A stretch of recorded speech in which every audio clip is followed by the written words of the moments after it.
Hey everyone, I wanted to just make a quick screencast about the timeline assignments. By and large, it looks like we're off to a great start on the course timeline. I did want to mention that because this is a unique assignment, probably the first time you've ever done an assignment like this for an online class, I always give the opportunity for revisions on the Unit 2 timeline, both the ID and the connection steps.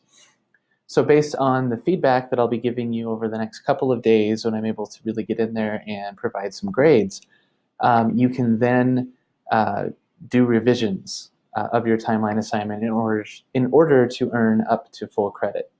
Um, for the revisions, you don't need to submit a file to Blackboard again. Instead, you can just make your revisions here in Tiki and then send me an email to let me know once you've done that, and I'll be able to go in and read through your revisions and update your score accordingly. There are a couple of things I just wanted to show you in terms of how to earn full credit on the image and outside link parts of the assignment. And I hate to be nitpicky. I try not to be too much like that in terms of technical things. But for the image or video and the outside link part of this assignment, you earn points essentially just for posting it here. So you do have to do it correctly in order to earn full points. And so something that I wanted to point out, and I'm on Jasmine's entry on Jose de San Martin. It looks like a very good entry. It has a lot of great sources to go along with it. The image is displaying well. But you need to choose one of the sources to make into a link. So I'm going to copy one of these if it will let me without copying the whole thing to show you what that means. So going over here to admin, I'm going to find the San Martin entry, and then here in this link box right there, I'm going to paste that link and hit save. And so you'll notice what has come up now is this Find Out More button. And many of you are already doing this, but now you click Find Out More and it will open up that link. My browser's having some issues opening PDFs online right now, so that's why I didn't. But the links will open if they are pasted into this box.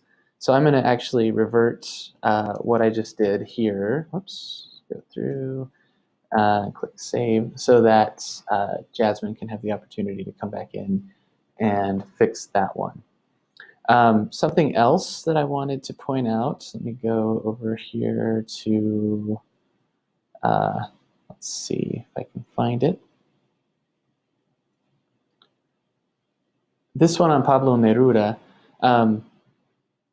this looks like a good entry. Once again, it needs to have the outside source embedded in the way that I just showed, but also make sure that you post on a topic that fits within the chronology of the current unit. So for Unit 2, we're looking at the independence era, so anything roughly 1800 to 1850. Now there could be exceptions to that. I mean, you could make the case that Pablo Neruda created some poetry about the independence era. And if that's what you talk about, you could fit it in that way. But again, you have to take that angle for it to work for the unit. I hope that makes sense. So that's something to keep tabs on. I'm going to copy this image source to show you how to do that. If you need help with that, you go to the media section. And this one, it looks like it was posted in there. So what I'm going to do then, because it's not displaying here. So what I'm going to do is actually copy the source link here to see what's going on with it. So I'm going to open it in a new tab, and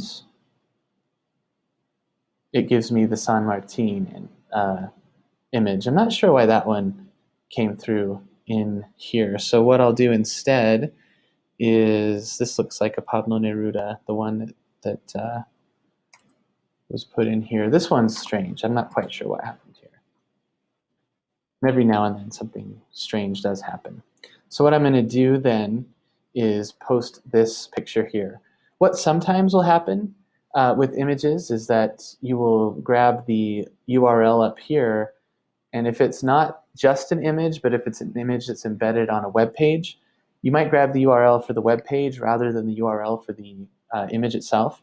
So to get the image URL, you put your cursor on the image, do a right click, or if you're on a Mac, you do a control click, and then you choose copy image address. And you go back over here, and I'm going to put it in, and click save, and it's an image. Not sure why this one's not displaying correctly. I'll look into that and we'll figure it out, because that's, you can see there's the thumbnail. It should have popped up in here. So that's something I can work out with Joshua here. So hopefully that will end up displaying correctly. We'll have to see. So if you run into something like that where it just seems like it's not working right, just so that I don't meanly or inappropriately take points away from you, just let me know that you were having some sort of technical issues, and I can look into that with you. So those are the few pitfalls of Tiki-Taki. It's not perfect by any means, especially because we're using the free version altogether. But I do think that it provides a really interesting way of kind of centering the class on this timeline and the entries that you put in and seeing the connections there visually. I think it's more interesting than making the discussion board the center of class. So hopefully you'll feel the same. But please do let me know if you have questions or if technical problems arise that don't seem to be working out, and I'll be happy to help you with those. And also remember, you do have the opportunity to revise your Unit 2 post once I provide that feedback to you.